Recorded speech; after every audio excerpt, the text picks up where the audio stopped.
Picture this. You walk past someone who looks average. Simple clothes, no flashy watch, no luxury car. Nothing about them screams wealth. But here's the twist.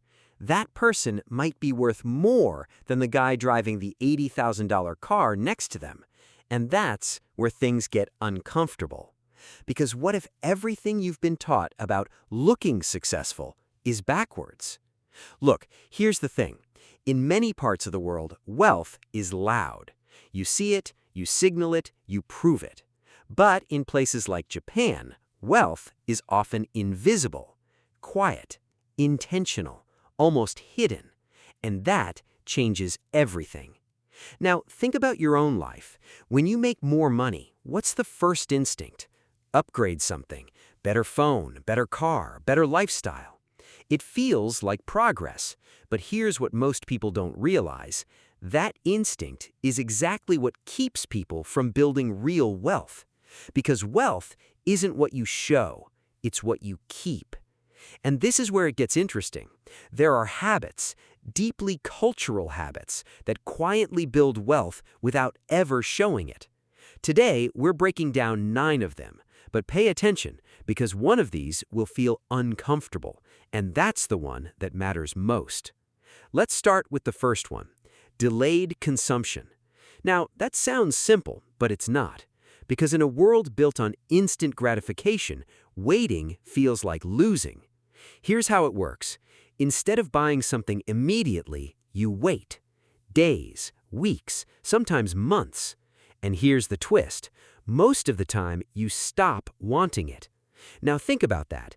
If you avoid just one $200 impulse purchase per month, that's $2,400 per year. Invested at 7% over 20 years, that's over $100,000 from not buying things. That's not income, that's behavior. But wait, it gets deeper. Because delayed consumption isn't just about saving money, it trains your brain to separate desire from decision, and that is a rare skill. Now, here's habit number 2, living below your invisible income. Most people live based on visible income, what hits their bank account. But here's what most people don't realize. Wealthy people often act like they earn less than they do, on purpose. Let me explain. If you make $5,000 a month, you don't live like you make $5,000. You live like you make $3,500. The rest disappears before you ever feel it. Savings, investments, assets. Now, you might be thinking, yeah, but that sounds restrictive. Here's where it gets interesting. It's actually freeing. Because your lifestyle becomes stable while your wealth quietly grows in the background. Habit number 3, cash awareness. Even in a highly advanced economy, cash still plays a psychological role. Because when you see money leave your hand, you feel it. Digital money is invisible, easy, frictionless, and that is dangerous. This is what most people don't realize. The less you feel money, the easier it is to lose control of it. So even if you don't use cash daily, reintroducing that feeling of spending changes behavior immediately. Now, here's where it gets really interesting. Habit number 4, maintenance over replacement. In many cultures, when something breaks, you replace it. New phone, new car, new everything. But in Japan, there's a stronger emphasis on maintaining what you already own. Fix it, care for it, extend its life. Now think about the math. If you replace a $1,000 phone every 2 years versus every 4 years, that's thousands saved over time. But more importantly, it changes your relationship with consumption. You stop seeing things as disposable and start seeing them as assets. Habit number 5, small, consistent investing. This is where most people overcomplicate things. They think investing requires big money, big risks, perfect timing. But this is what most people don't realize. Consistency beats intensity every single time. Let's say you invest $300 a month at 7% annually. Over 30 years, that's around $340,000. No big moves, no timing the market, just consistency. But here's the catch. You have to not touch it, and that is harder than it sounds. Now, pause, because here's the pattern interrupt.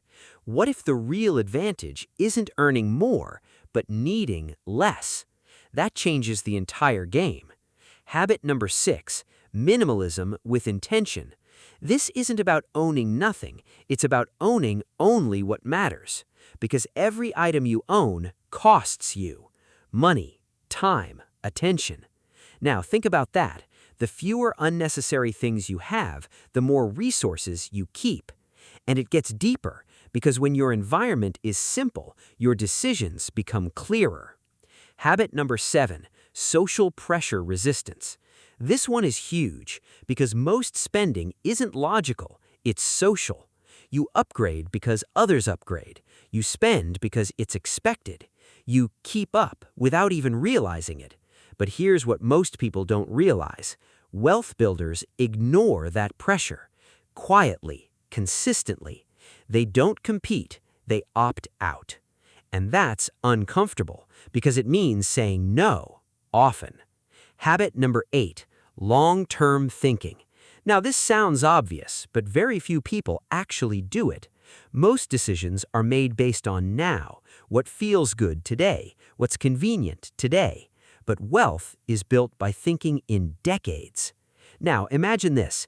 Every financial decision you make, you ask, how does this affect me in 10 years? Suddenly, half your spending disappears, and your priorities shift completely. Now, here's the final habit, and this is the one most people resist. Quiet wealth.